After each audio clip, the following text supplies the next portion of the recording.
죽어가는 내 형제에게 생명을 주소서. 흑암의 권세에 매여 내일을 빼앗긴 저들에게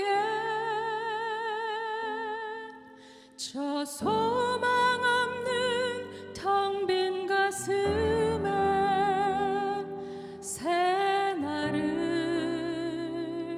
주소서. 고통의 멍에에 매여 신음하고 있는 저들에게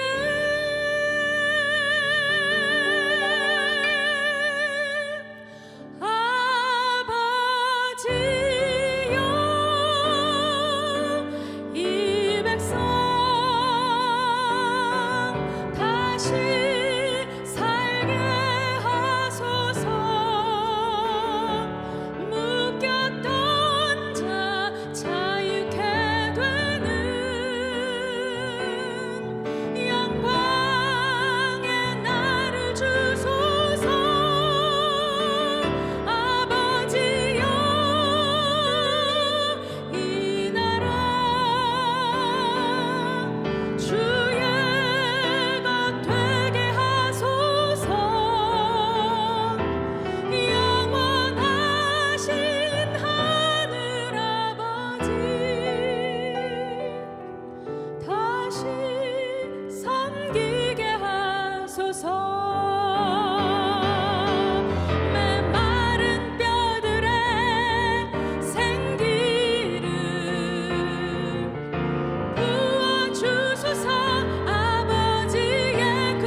내 생각은 이 세 사람 중에 누가 강도 만난 자의 이웃이 되겠느냐? 이르시되 자비를 베푼 자이다. 예수께서 이르시되 가서 너도 이와 같이 하라 하시니라. 아멘.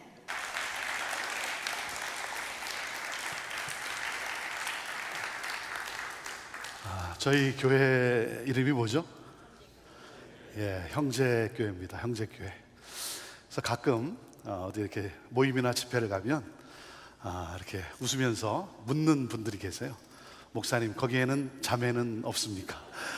그렇게 묻는 분들이 계세요. 71년도에 교회가 개척이 되면서 영어 이름이 커뮤니티예요. 커뮤니티 처치 오브 시아라.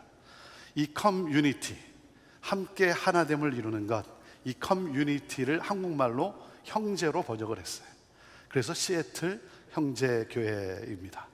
그래서 저희는 형제니까 뭐 이렇게 공식석상에 서면 뭐 목사님, 뭐 장로님, 권사님 이렇게 인사를 하긴 하지만 이렇게 내려가면 같이 있다 보면 우리는 형제니까, 가족이니까 가끔 이렇게 인사도 합니다. 형님, 아우님, 누님, 언니, 뭐 이모 이렇게도 인사도 합니다. 여러분도 한번 해보시겠어요? 내 옆에 있는 분이 나보다 나이가 많으면 형님, 나보다 많은데 내가 많은 척하지 말고, 자, 뭐 부부끼리 형님, 아우님은 좀 이상하고, 뭐 누님, 언니, 뭐 한번 인사해 보시죠. 옆에 있는 분에게. 네.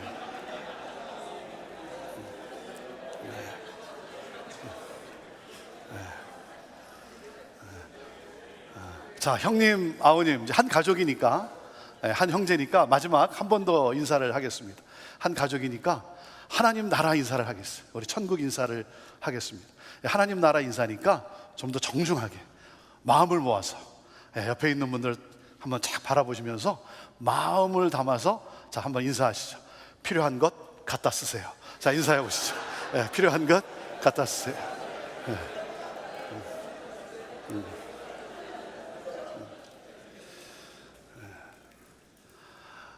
성경의 핵심 주제를 말하라 그러면 하나님 나라라고 말할 수 있습니다.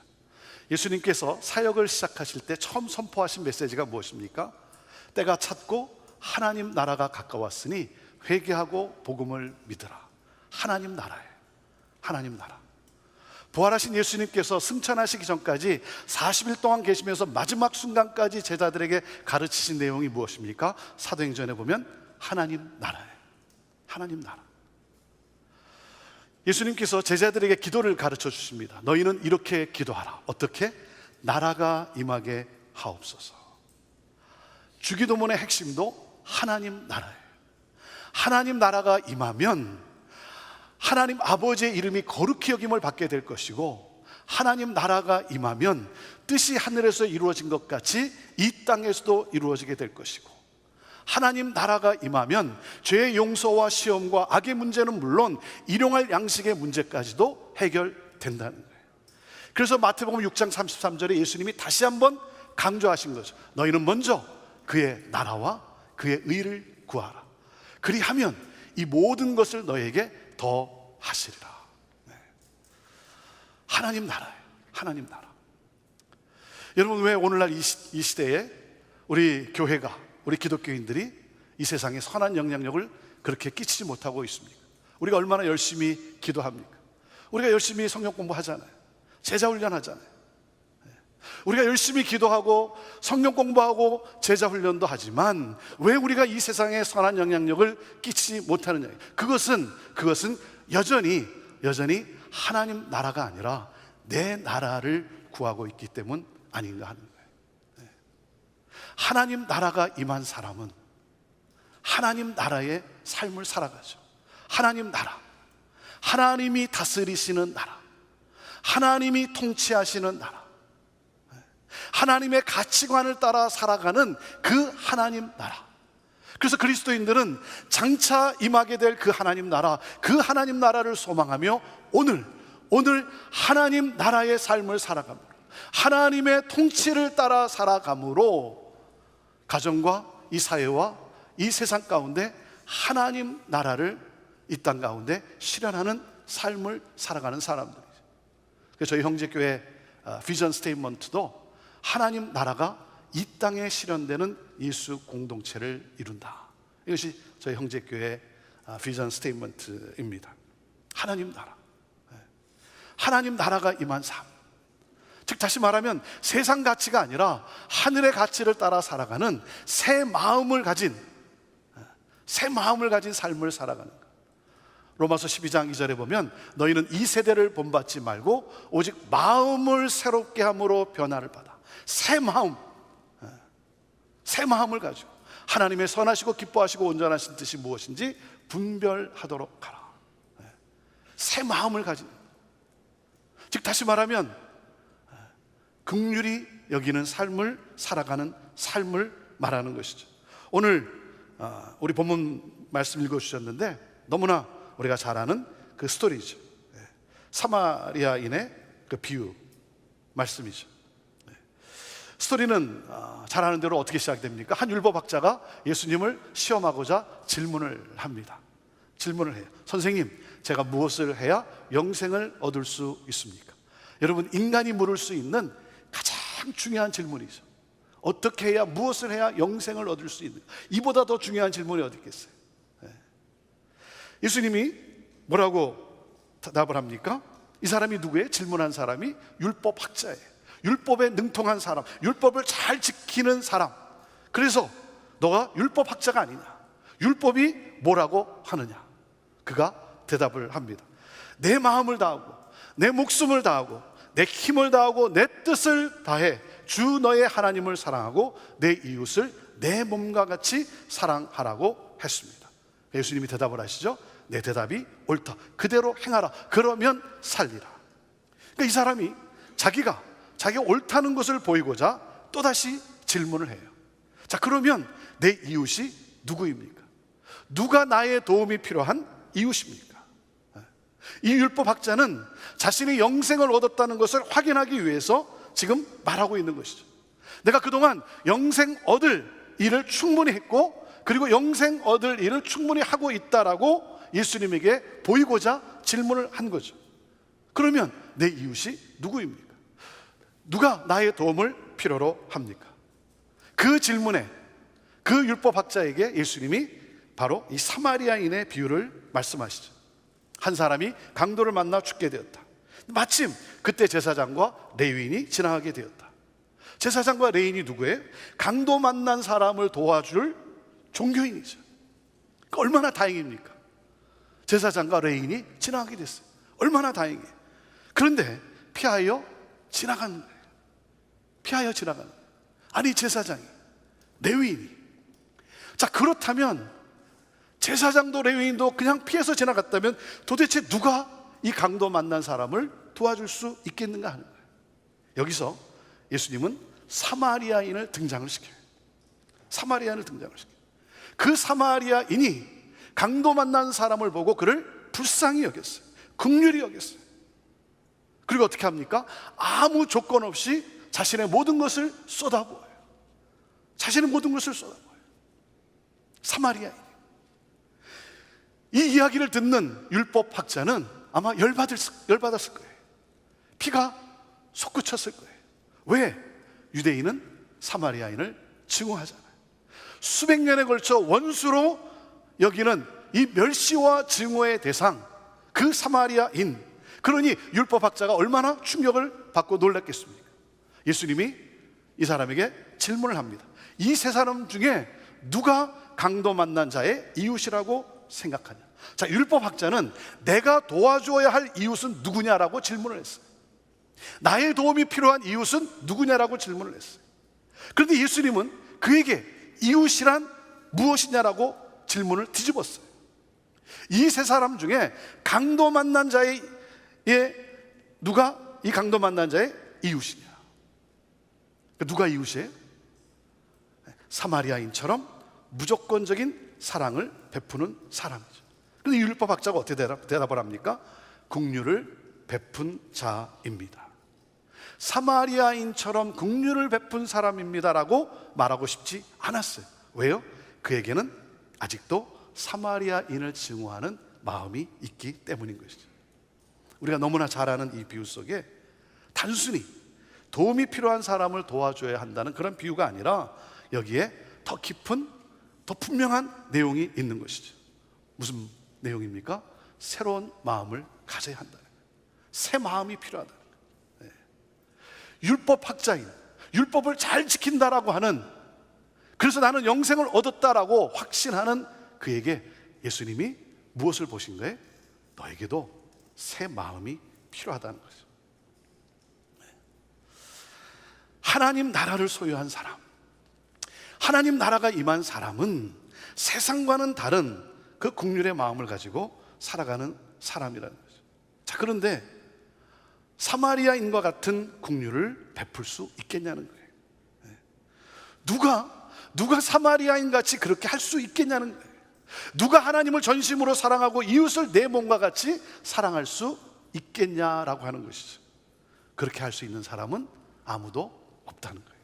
왜? 이 율법학자, 율법에 능통한 자, 율법을 잘 지킨다고 자부하는 사람도 못하잖아요. 못하잖아요. 네. 여러분, 나도 마찬가지라는 거예요. 나도 마찬가지라는 거예요. 나도 이 율법학자 같이 똑같은 동일한 사람이에요. 나도 그렇지 못합니다.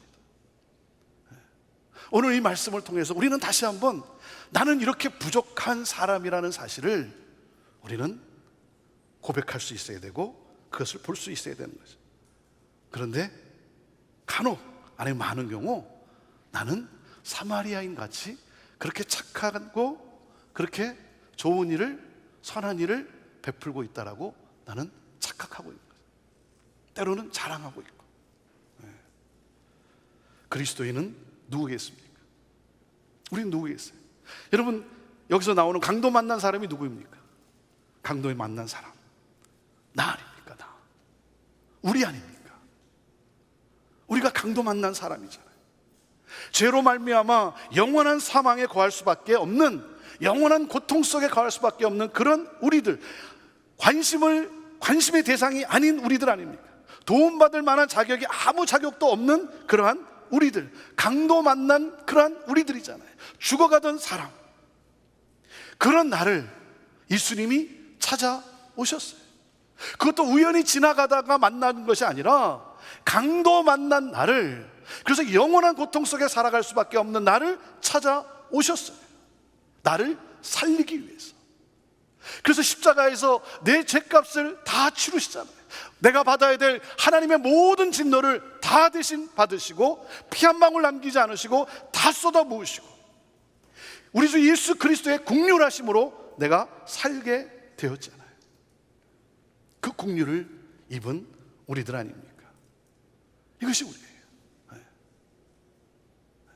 내가 그렇게 선한 사람도 아니고 내가 그렇게 사마리아인 같이 그렇게 다 쏟아붓는 사람도 아니고, 그런데 때로는 착각하고 있는,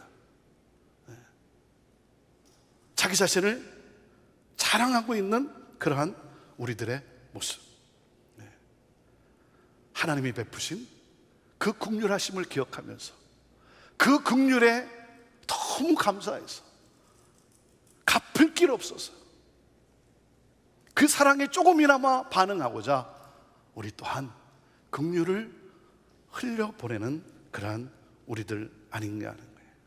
그것이 우리의 삶 아니냐 이거예요. 오전에도 우리 목사님이 잠깐 얘기했지만 밑빠진 독에 물을 붓는 것 아니냐. 노숙자를 돕고 뭐 탈북인을 돕고 우리의 원수고 뭐 게을러서 노숙인이 된 사람들, 왜 그런 사람들을 돕느냐.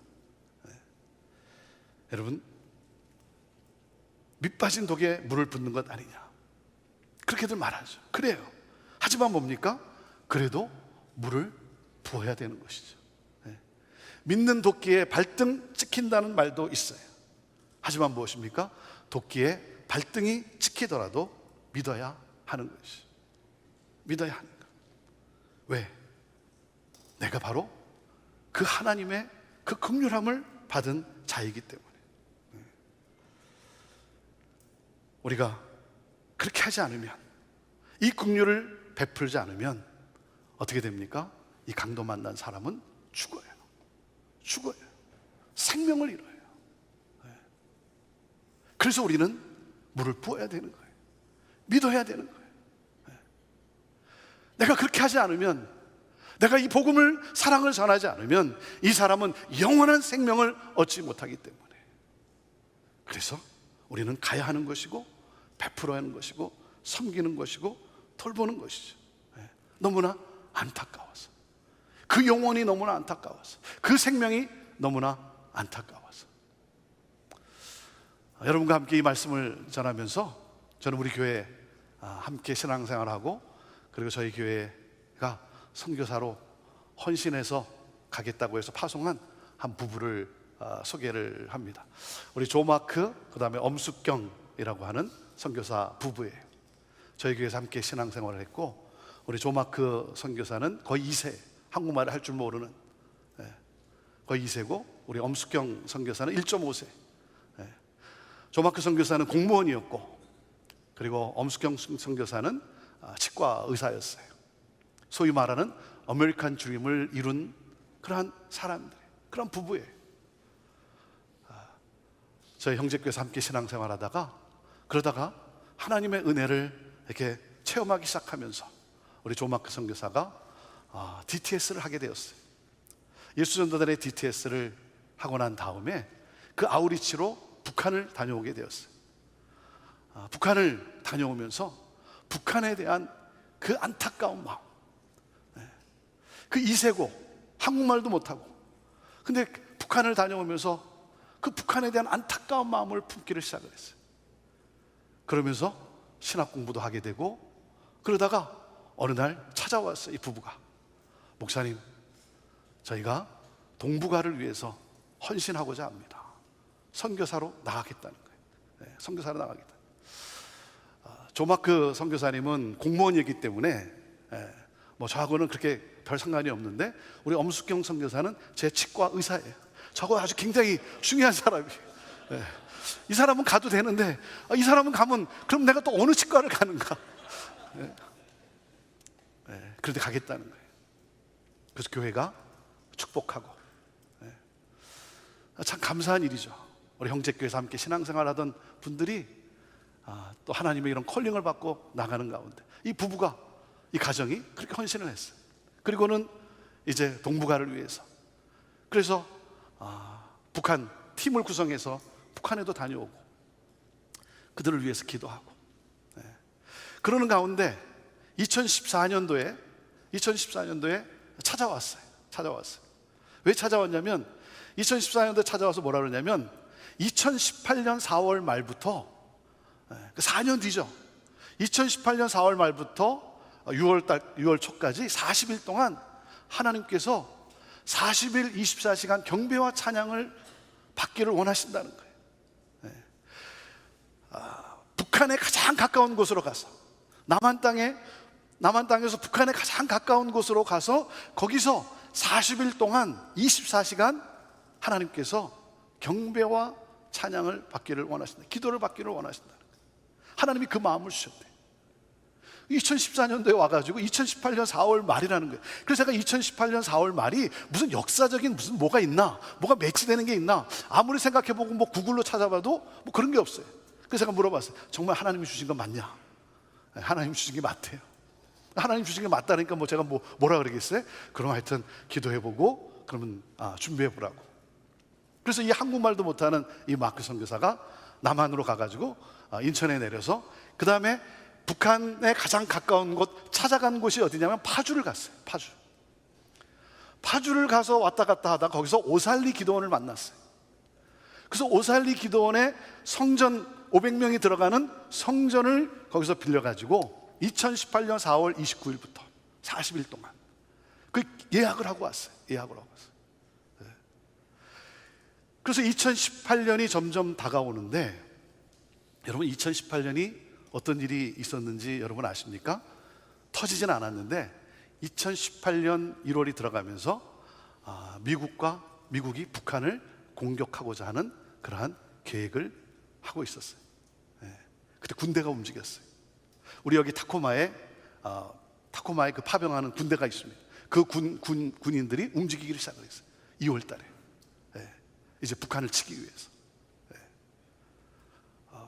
그러니까 점점 소름이 끼치는 거예요. 그래서 4월 29일부터 40일 동안 파주에서 오살리 기도원에서 금식 기도원에서 40일 동안 한다고 하는데, 그래도 우리가 파송한 선교사니까 그래도 우리 형제교회 성도들이 가야 되지 않겠냐. 40일 동안은 못 가지만 한 주라도 우리가 가야 되지 않겠냐 해서 60명이 가게 됐어요. 근데 갈 수 있을까 할 정도였어요. 혹시 전쟁이 날지도 모르는데 갈 수 있겠는가? 비행기 티켓팅을 하는데 정말 괜찮은 것인가? 용산에 있는 미군 부대 가족들, 그 가족들이 이제 대피할 그러한 준비를 하고 있었어요. 그리고 어떤 일이 일어났습니까? 4월 달에 싱가포르에서 북미 정상회담이 열리고, 그리고는 6월 초에 판문점에서 또 북미 그리고 우리 한국 대통령하고 또 만남이 가지고, 그러니까 정말 이게 소름이 끼치는 거예요. 하나님이 전쟁을 막으시는 거예요. 우리의 예배와 경배와 기도를 받기를 원하시는 하나님. 그러면서 40일 동안 24시간을 했어요.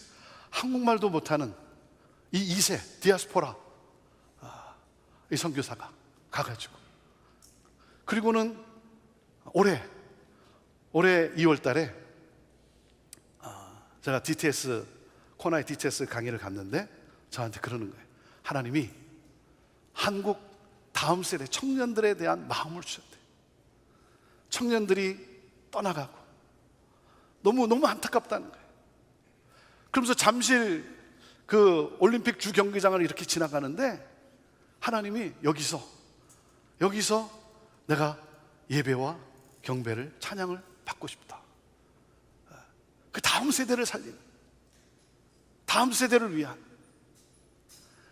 우리 교회의 하나됨과 모든 단체들의 연합과, 그래서 정말 다음 세대를 살리는, 그래서 통일 한국으로 인해서 선교 한국으로 나아가는 이 일에 대한 하나님의 마음을 주셨다는 거예요.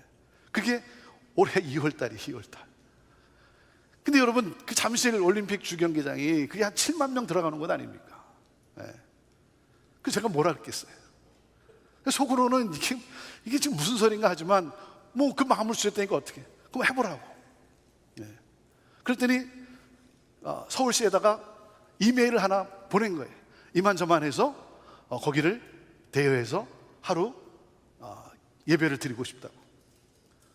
그랬더니 서울시에서 하도 기가 차가지고, 이건 무슨 단체도 아니고 뭐 DTS 뭐 그 타역하는 팀인데, 근데 다시 연락이 온 게 뭐냐면 50페이지를 써야 된대요. 50페이지 서류. 거기를 이렇게 렌트를 하려면, 빌리려면 그 서류가 무려 50장이랍니다. 50장. 다시 이걸 써서 보내라. 그래갖고 50장을 쭉 써서 보냈는데, 그런데 4월 말에 허가가 나왔어요. 허가가. 아니 절대 허가가 나올 것 같지 않았는데 허가가 나왔어요. 그러니 이건 또 뭔가 말이죠. 그리고는 한국에 날아가서 우리 조막검 숙경 선교사가 하나님이 연결해 주는 대로 이제 교회나 사람들을 만나기 시작. 아무 인맥도 없고. 아니 여러분, 7만 명이 모이는 그것을 준비를 하려면 최소한 1년 전부터 뭘 준비를 해야 되지 않겠어요? 최소한. 그리고 각 기관이나 모든 단체, 장 뭐 다 이렇게 만나고 협력을 구하고 그래야 되는데 아무 연고도 없고 아무 인맥도 없는데 하나님이 그 마음을 주셔서 그래서 저 일을 하고 있는 거예요. 한국에 있는 분이라면 할 수 없겠죠. 그걸 누가 하겠어요? 아니 이 시대에 7만 명이 모이는 그걸 누가 시도를 하겠어요? 아무것도 모르니까, 한국도 모르고. 그저 하나님 마음이 주셔서. 영상을 한번 같이 보도록 하겠습니다. In 2019, God allowed me to visit Korea 10 times. On each visit, I felt a pain in my heart for the next generation. This pain was immense, and I didn't know how to shake it off or what to do with it. No fervent prayer eased my pain. On one of those visits, I was near Seoul Olympic Stadium, and instantly I felt in me to have a one-day event. Why so? I felt the Lord is calling for this generation to come and worship as one in a corporate setting. More so, I felt the call for the prodigal sons and daughters to return back to Him. This was the pain I was feeling within myself. Safe to say, many who left church could be confused, exhausted, and wandering aimlessly in this big world. Each turn is full of false promises and false hope. Nothing satisfies their spiritual hunger. I've been there. I have good news for you. Jesus is calling you and waiting for you. It's time for you to return back to Jesus. I believe it's time for Korea to rise up and return back to Jesus and to live out your destiny for Jesus Christ. That is to be mission-minded. Korea, it's time. Let's go. Let's go, Korea, because it's time. 8월 27일 오후 3시부터 9시까지 그 잠실 올림픽 주경기장에서 하나님 앞에 예배를 드리는, 기도하고 예배 드리는, 한국의 교회의 또 모든 단체의 하나됨을 위해서, 그리고 통일 한국을 위해서, 선교 한국을 위해서, 특별히 우리 다음 세대 젊은이들이 다시 주께 돌아오는 역사를 위해서, 우리 여기 서귀포 우리 박 목사님도 계시고, 또 이번에 또 숭실 우리 한 교수님도 만났다는 거예요. 처음 찾아가는 곳이 어떻게 연결이 돼서 제 서귀포에 가서 만나고, 그냥 찾아가는 거예요. 누가 연결해주면 찾아가서 이 비전을 이야기하고. 그러니까 이 한국식으로 하면 이건 말도 안 되는 일이, 말도 안 되는 일이죠. 한국 선교단체가 만났대요. 사무총장이 만났는데 이게 너무 어이가 없어 하고. 왜냐하면 이거 한국식도 아니고, 그저 하나님의 마음이 주셔서 찾아다니면서 비전을 이야기하고, 그러는 가운데 경비가 5억 5천 정도가 든답니다. 5억 5천이. 근데 5월 달에 1억 원을 디파짓 해야 된대. 근데 1억 원이 모였어요. 여기저기서 소식을 듣고는 여기저기서 도네이션 해주고 헌금해서 1억 원을 했어요. 얼마 전에 또 1억 원을 지불해야 되는데 또 그 1억 원이 또 찼대요. 저희가 파송한 선교사님이기 때문에 그래도 또 우리 교회가 같이 기도해야 되지 않겠는가. 우리가 그래도 이 비전을 우리도 함께 공유해야 되지 않겠는가. 그리고 우리 교회가 헌금을 했어요. 우리 성도님들이 지난주에 우리 성도님들이 헌금을 했어요. 2억 원을 해줬어요. 2억 원을. 정말 이것이 될까? 하나님이 하시지 않으면 이건 정말 될 수 없는 일이죠. 하나님이 하시지 않아요. 이제 뭐 한 달 정도밖에 남지 않지 않았습니까? 저는 기도합니다. 물론 그 7만 명의 그 운동장에 거기에 가득 많은 사람들이 와서 가득 차면 좋겠지만 위에서 기도해요. 제가 여기서 뭐 할 수 있는 게 뭐가 있겠어요? 기도하고, 그래도 파송교회 목사님인데 오셔야 되지 않겠습니까? 그래서 이제 할 수 없이 제가 가기로 했어요. 조금이나마 격려 차원에서 거기에 가득 차면 좋겠어요. 기도해요. 하지만 분명한 사실은 이건 것 같아요. 정말 그 비전을 가지고 그 다음 세대에 대한 그 애타는 안타까운 마음을 가지고 하나님께 예배하며 기도하는 사람들이 모여서 거기서 그날 경배와 찬양을 하나님께 올려드리는 것, 그것이 가장 중요하지 않겠어요? 얼마든 모이든, 몇 사람이 모이든. 그리고 이것이 어떤 결과로 나아갈지 우리는 모르지만 하나님은 알고 계시고, 하나님은 계획하고 계시고, 하나님께 맡기고, 안타까운 마음으로, 그저 안타까운 마음을 하나님이 주셔서 그 안타까운 마음으로 이 디아스포라, 한국하고 전혀 관계가 없는, 한국말도 못하는 이 형제가 일을 했어요. 그래서 저희가 기도하고 우리 성도님들이 함께 헌금하고 그리고 동참을 해요.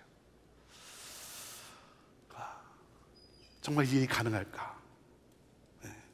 그러나 가능할까 아닐까, 그게 아니라 하나님이 주신 마음이기 때문에 긍휼한 마음을 가지고 이 복음의 긍휼을 흘려보내고자 나아가는 것, 우리에게도 이것이 중요하지 않겠습니까? 예수님이 이렇게 말씀하세요. 너도 가서 이와 같이 하라. 이와 같이 하라. 새 마음을 가지고, 긍휼한 마음을 가지고. 왜? 긍휼을 입었기 때문에. 안타까운 심정을 가지고 죽어가는 저들을 향하여 하나님의 긍휼을 나누라고 하는.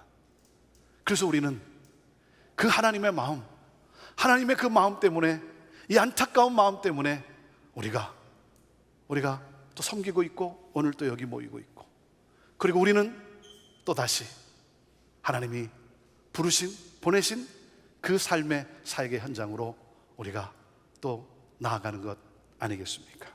너도 가서 이와 같이 하라. 이 주님의 음성을 듣고 주님이 말씀하시는 대로 주님의 뜻을 따라 그 하나님의 나라, 그 하나님의 나라를 실현하기 위해서 나아가는, 살아가는. 그래서 어느 날 잠에서 깨어났을 때 영광의 주님 앞에 서서 잘했다, 충성된 종아, 주님으로부터 이 음성을 듣는 저와 여러분 모두가 되기를 주님의 이름으로 축원합니다. 기도하겠습니다.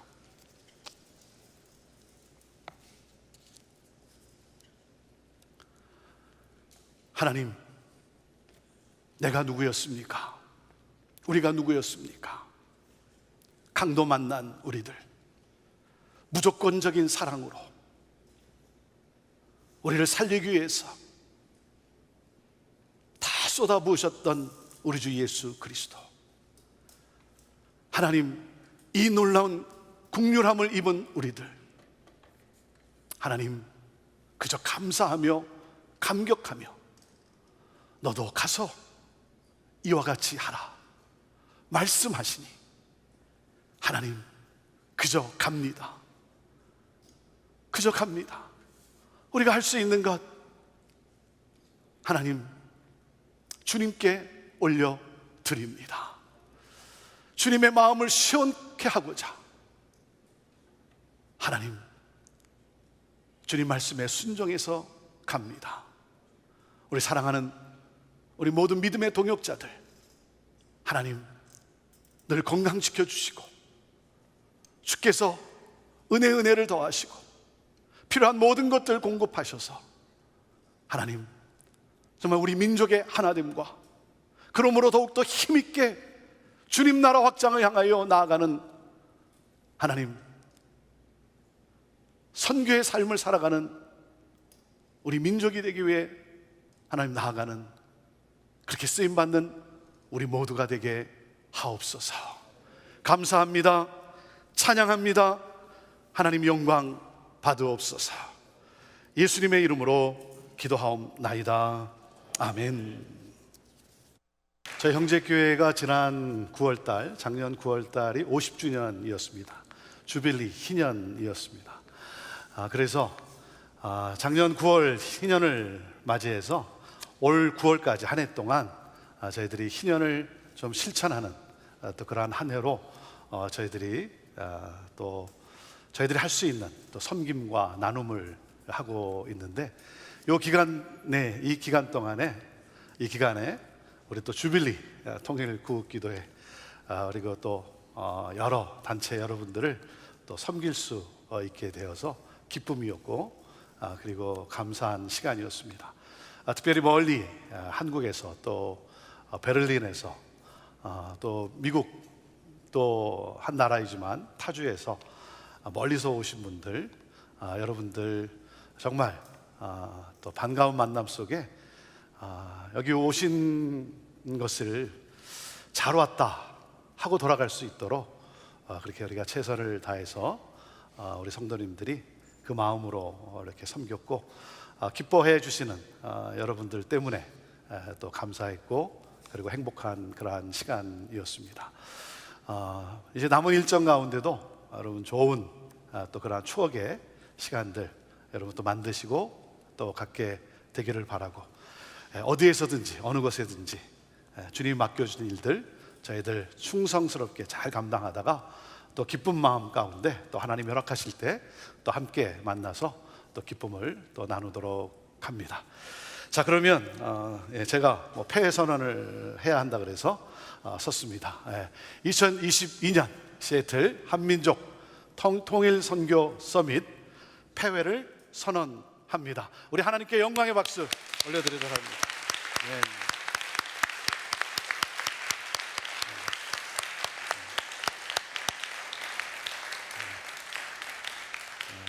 그리고 이제 여러분에게 또 3차 다음 서밋 2년 후에 열릴 서밋 날짜에 대해서 장소와 날짜를 여러분에게 알려드립니다. 3차 서밋은 2024년 8월 5일부터 16일로 그렇게 정했습니다. 8월 5일부터 16일, 장소는 베를린에서 갖게 됩니다. 우리 특별히 우리 베를린에 계시는 우리 김현배 목사님께서 이 일을 또 맡아서 귀하게 섬겨 주실 것입니다. 여러분이 잘 아시는 독일의 동서의 통일 그 현장을 저희들이 직접 그곳에서 밟고 또 우리가 통일을 위해서 또 하나님께 기도하며 또 특별히 종교개혁의 발자취를 또 함께 따라가보는 그러한 귀한 은혜의 시간이 되리라 생각합니다. 여러분 기억하시고 또 계속해서 또 구체적인 이 내용은 계속해서 추후에 여러분들에게 알려드리도록 하겠습니다. 진심으로 섬겨주신 권준 목사님 그리고 시애틀 형제교회 형제 자매들을 우리 정말 고맙습니다. 감사합니다. 사랑합니다. 박수로 격려 감사합니다.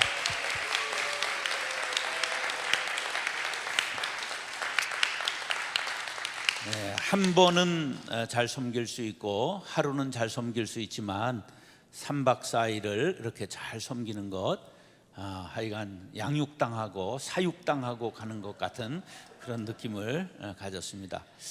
어디다 반납을 하고 가야 될지 모르겠어요. 한 1, 2kg는 다 쪘을 텐데 산에 올라가서 뛰든지 눈싸움을 해가지고 빼든지 다 빼고 가시기 바랍니다. 비행기가 무거울 수 있습니다.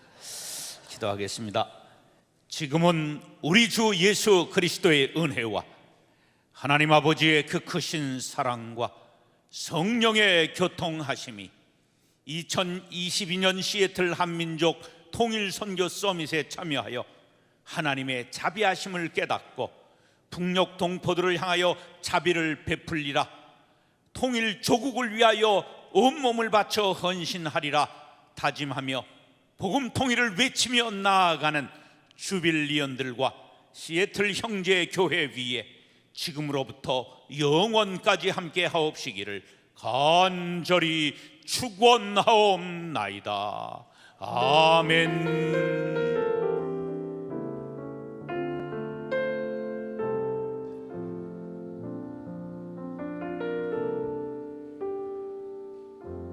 우리의 아버지 하나님 앞에 영광의 박수 올리겠습니다.